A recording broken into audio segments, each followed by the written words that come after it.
Chapter 18. Crops. The gardens did well that summer, and in September the little crops were gathered in with much rejoicing.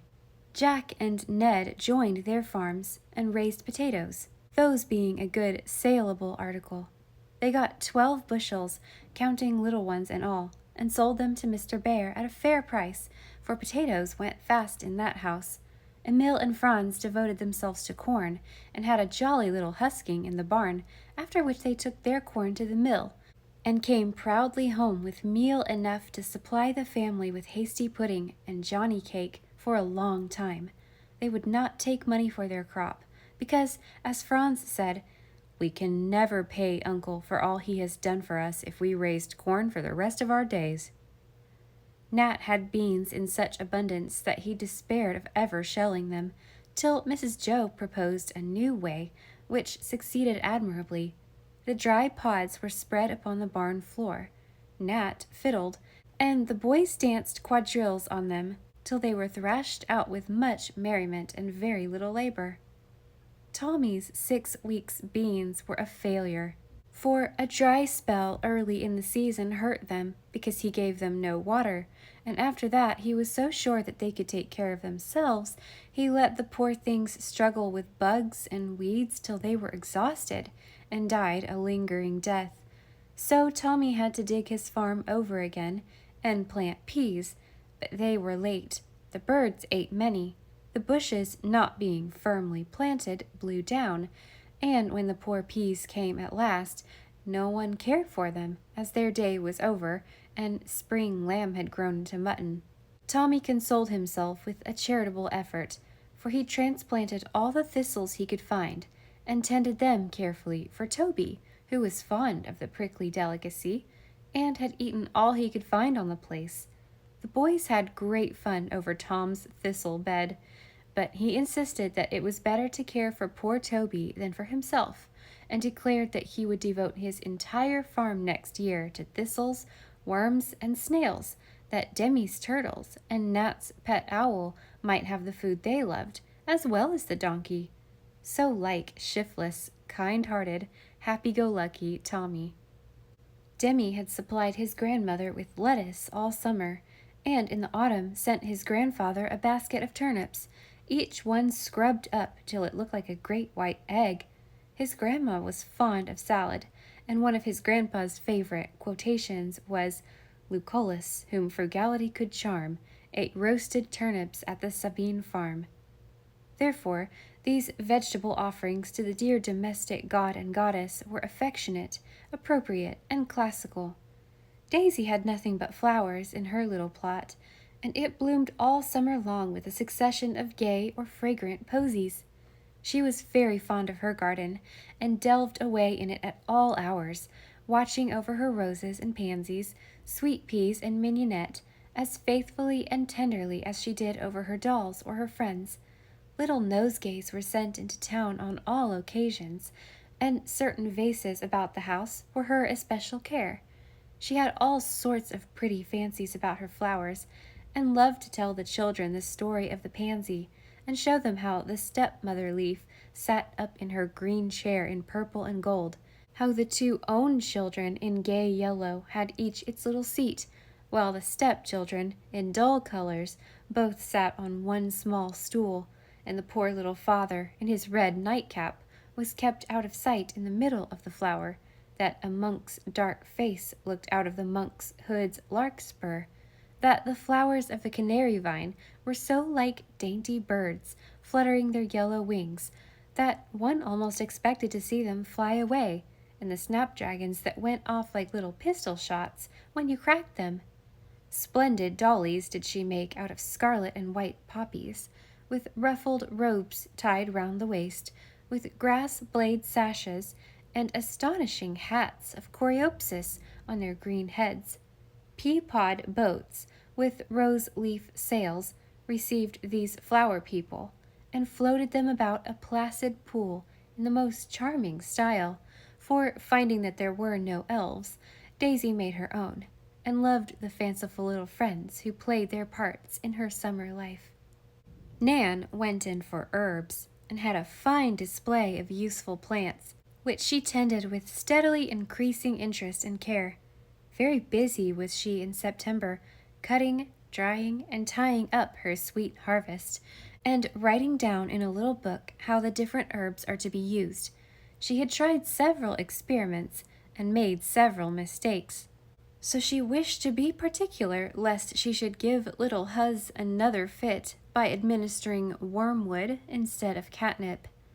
Dick, Dolly, and Rob each grubbed away on his small farm, and made more stir about it than all the rest put together.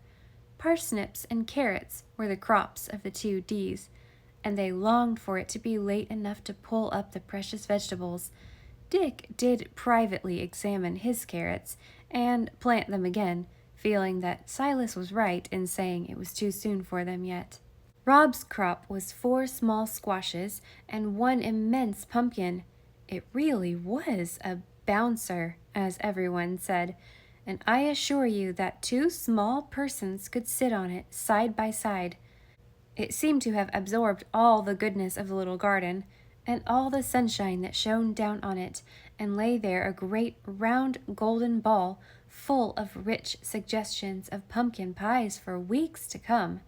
Robbie was so proud of his mammoth vegetable that he took everyone to see it, and when frosts began to nip, covered it up each night with an old bed-quilt, tucking it round as if the pumpkin was a well-beloved baby. The day it was gathered, he would let no one touch it but himself, and nearly broke his back tugging it to the barn in his little wheelbarrow, with Dick and Dolly harnessed in front to give a heave up the path. His mother promised him that the Thanksgiving pies should be made from it, and hinted vaguely that she had a plan in her head which would cover the prize pumpkin and its owner with glory. Poor Billy had planted cucumbers, but unfortunately hoed them up and left the pigweed. This mistake grieved him very much for 10 minutes. Then he forgot all about it, and sewed a handful of bright buttons which he had collected, evidently thinking in his feeble mind that they were money and would come up and multiply, so that he might make many quarters as Tommy did. No one disturbed him, and he did what he liked with his plot, which soon looked as if a series of small earthquakes had stirred it up. When the general harvest day came, he would have had nothing but stones and weeds to show if kind old Asia had not hung half a dozen oranges on the dead tree he had stuck up in the middle.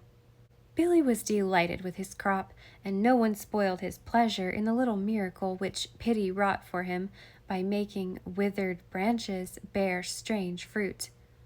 Stuffy had various trials with his melons, for, being impatient to taste them, he had a solitary revel before they were ripe, and made himself so ill that for a day or 2 it seemed doubtful if he would ever eat any more.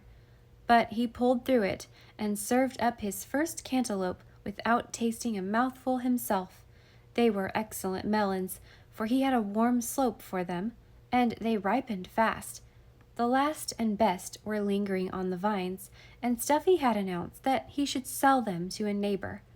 This disappointed the boys, who had hoped to eat the melons themselves, and they expressed their displeasure in a new and striking manner. Going one morning to gaze upon the 3 fine watermelons which he had kept for the market, Stuffy was horrified to find the word pig cut in white letters on the green rind, staring at him from every one. He was in a great rage, and flew to Mrs. Joe for redress. She listened, condoled with him, and then said, "If you want to turn the laugh, I'll tell you how, but you must give up the melons." "Well, I will, for I can't thrash all the boys, but I'd like to give them something to remember, the mean sneaks," growled Stuffy, still in a fume. Now, Mrs. Joe was pretty sure who had done the trick, for she had seen 3 heads suspiciously near to one another in the sofa corner the evening before, and when these heads had nodded with chuckles and whispers, this experienced woman knew that mischief was afoot. A moonlight night, a rustling in the old cherry tree near Emil's window, a cut on Tommy's finger, all helped to confirm her suspicions, and having cooled Stuffy's wrath a little, she made him bring his maltreated melons to her room, and say not a word to anyone of what had happened. He did so, and the three wags were amazed to find their joke so quietly taken. It spoilt the fun, and the entire disappearance of the melons made them uneasy. So did Stuffy's good nature, for he looked more placid and plump than ever, and surveyed them with an air of calm pity that perplexed them much. At dinner time they discovered why, for then Stuffy's vengeance fell upon them, and the laugh was turned against them. When the pudding was eaten, and the fruit was put on, Mary Ann reappeared in a high state of giggle, bearing a large watermelon. Silas followed with another, and Dan brought up the rear with a third. One was placed before each of the three guilty lads, and they read on the smooth green skin this addition to their own work, with the compliments of the pig. Everyone else read it also, and the whole table was in a roar, for the trick had been whispered about, so everyone understood the sequel. Emil, Ned, and Tommy did not know where to look, and had not a word to say for themselves, so they wisely joined in the laugh, cut up the melons, and handed them round, saying, what all the rest agreed to, that Stuffy had taken a wise and merry way to return good for evil. Dan had no garden, for he was away or lame the greater part of the summer, so he had helped Silas wherever he could, chopped wood for Asia, and taken care of the lawn so well that Mrs. Joe always had smooth paths and nicely shaven turf before her door. When the others got in their crops, he looked sorry that he had so little to show, but as autumn went on, he bethought him of a woodland harvest which no one would dispute with him, and which was peculiarly his own. Every Saturday he was away alone to forests, fields, and hills, and always came back loaded with spoils, for he seemed to know the meadows where the best flag root grew, the thicket where the sassafras was spiciest, the haunts where the squirrels went for nuts, the white oak whose bark was most valuable, and the little gold thread vine that Nursey liked to cure the canker with. All sorts of splendid red and yellow leaves did Dan bring home for Mrs. Joe to dress her parlor with, graceful seeded grasses, clematis tassels, downy, soft, yellow waxwork berries, and mosses, red-brimmed, white or emerald green. I need not sigh for the woods now, because Dan brings the woods to me, Mrs. Joe used to say, as she glorified the walls with yellow maple boughs and scarlet woodbine wreaths, or filled her vases with russet ferns, hemlock sprays full of delicate cones, and hardy autumn flowers, for Dan's crop suited her well. The great garret was full of the children's little stores, and for a time was one of the sights of the house. Daisy's flower seeds in neat little paper bags, all labeled, lay in the drawer of a three-legged table. Nan's herbs hung in bunches against the wall, filling the air with their aromatic breath. Tommy had a basket of thistledown, with the tiny seeds attached, for he meant to plant them next year, if they did not all fly away before that time. Emil had bunches of popcorn hanging there to dry, and Demi laid up acorns and different sorts of grain for the pets. But Dan's crop made the best show, for fully 1/2 of the floor was covered with the nuts he brought. All kinds were there, for he ranged the woods for miles round, climbed the tallest trees, and forced his way into the thickest hedges for his plunder. Walnuts, chestnuts, hazelnuts, and beech nuts lay in separate compartments, getting brown and dry and sweet, ready for winter revels. There was one butternut tree on the place, and Rob and Teddy called it theirs.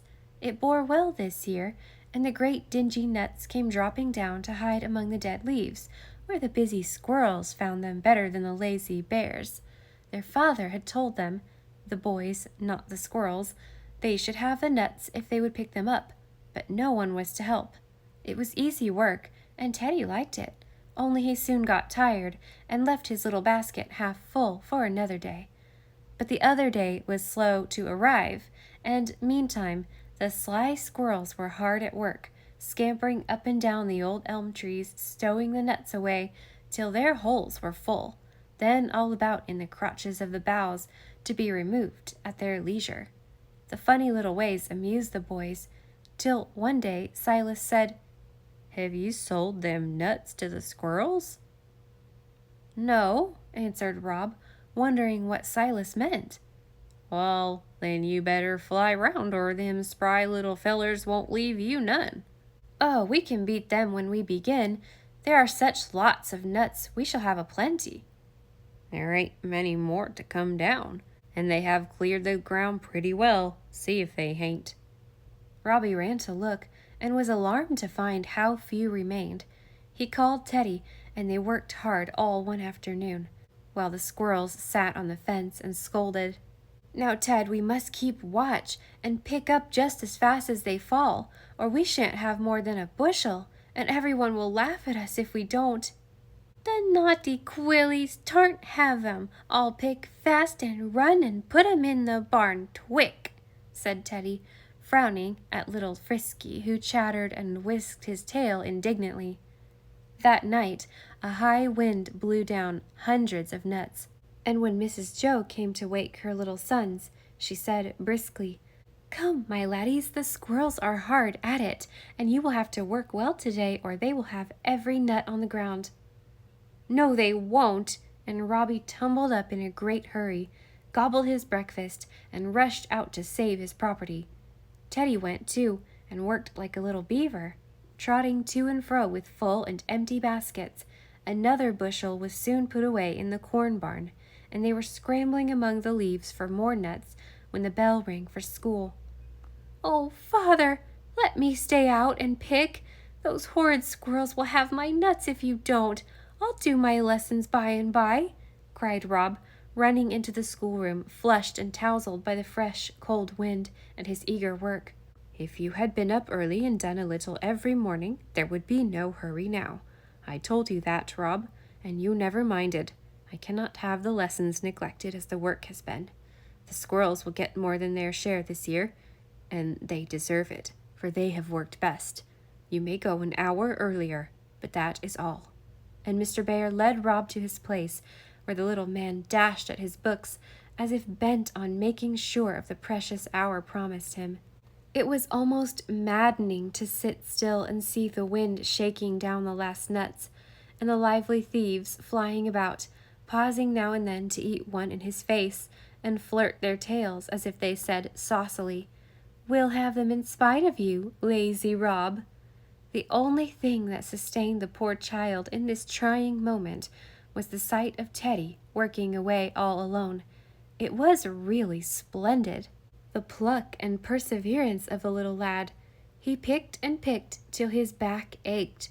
He trudged to and fro till his small legs were tired, and he defied wind, weariness, and wicked quillies, till his mother left her work and did the carrying for him, full of admiration for the kind little fellow who tried to help his brother. When Rob was dismissed, he found Teddy reposing in the bushel basket, quite used up, but unwilling to quit the field, for he flapped his hat at the thieves with one grubby little hand, while he refreshed himself with the big apple held in the other. Rob fell to work, and the ground was cleared before 2 o'clock, the nuts safely in the corn barn loft, and the weary workers exulted in their success. But Frisky and his wife were not to be vanquished so easily, and when Rob went up to look at his nuts a few days later, he was amazed to see how many had vanished. None of the boys could have stolen them, because the door had been locked. The doves could not have eaten them, and there were no rats about. There was great lamentation among the young bears, till Dick said, "I saw Frisky on the roof of the corn barn. Maybe he took them." "I know he did. I'll have a trap and kill him dead," cried Rob, disgusted with Frisky's grasping nature. "Perhaps if you watch you can find out where he puts them, and I may be able to get them back for you," said Dan, who was much amused by the fight between the boys and squirrels. So Rob watched and saw Mr. and Mrs. Frisky drop from the drooping elm boughs onto the roof of the corn barn, dodge in at one of the little doors, much to the disturbance of the doves, and come out with a nut in each mouth. so laden they could not get back the way they came, but ran down the low roof, along the wall, and leaping off at a corner, they vanished a minute and reappeared without their plunder. Rob ran to the place, and in a hollow under the leaves found a heap of the stolen property hidden away to be carried off to the holes by and by. "Oh, you little villains! I'll cheat you now, and not leave one." So he cleared the corner, and the corn barn, and put the contested nuts in the garret, making sure that no broken window pane could anywhere let in the unprincipled squirrels. They seemed to feel that the contest was over, and retired to their hole, but now and then could not resist throwing down nutshells on Rob's head, and scolding violently as if they could not forgive him, nor forget that he had had the best of the battle. Father and Mother Bear's crop was of a different sort, and not so easily described, but they were satisfied with it, felt that their summer work had prospered well, and by had a harvest that made them very happy.